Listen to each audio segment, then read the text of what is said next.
কত সুন্দরভাবে কবুতরগুলা বসে আছে। তো আমি আপনাদের মাঝে কবুতরের ভিডিওগুলা শেয়ার করে থাকি। তো আপনাদের মাঝে কিরকম লাগে কমেন্টের মাধ্যমে জানাতে পারেন, এবং কবুতরগুলা কিভাবে সুস্থ রাখা যায় যদি পরামর্শ দিয়ে থাকেন তাহলে অবশ্যই আমি এটা থেকে অনেক ভালো কিছু পাবো।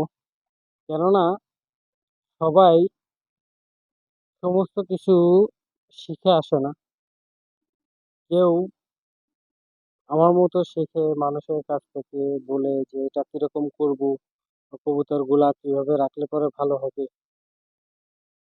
বা কবুতরটা অসুস্থ হলে কি ওষুধ খাওয়ানো যায়।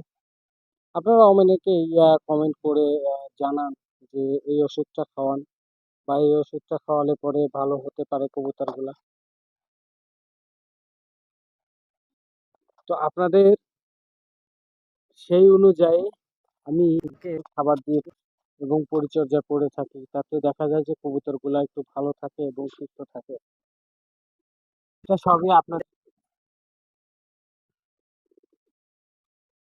কমেন্ট করে যে পরামর্শগুলা পাই সেটার থেকেই আসলে এটা ক্যারি করা। আপনাদের থেকে আমি যে তথ্যগুলো পেয়েছি আমার অনেকটাই উপকৃত হয়েছি। কেননা কবুতর গুলাকে অনেক আপনার সুস্থ রাখতে পেরেছি, এটাই সব থেকে বড় কিছু।